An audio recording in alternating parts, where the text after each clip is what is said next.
Hello there, welcome to our channel tutorial video again. Hope you're doing fine. I'm back with another tutorial video, and today I'll be showing you how to hide your game details from your Steam account. And now without further ado, let's dive right into the video. But before that, don't forget to like, subscribe and hit that bell icon for more videos. Now to hide your game details from the public on Steam account, let's go. First you'll have to log into your Steam account on your computer, as I have already logged into my Steam account on the Steam app on my computer. And after logging into your account like this, you will see an interface like this one on your Steam, and on the top right corner of the screen you can see your username. Basically it's my username right now. Click on over there and you can see the settings pop out, and on the top there is the view my profile. Click on view my profile, and after that this is your profile, and on the right side of the screen you can see the edit profile option available over here.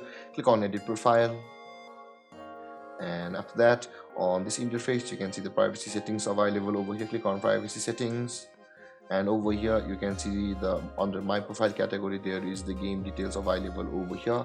Now to keep it private or to hide it from anybody, you can simply click on downside arrow on just beside the friends only. But before we click on the downside arrow and we change it to private, don't forget to like, subscribe and hit the bell icon on my channel guys, because it takes a lot of patience and effort to make this kind of videos, and I would really appreciate it if you subscribe my channel.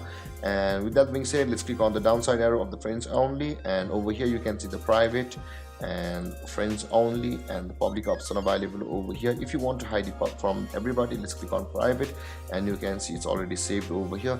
And then guys, this is how you hide your game details of your past games on Steam account.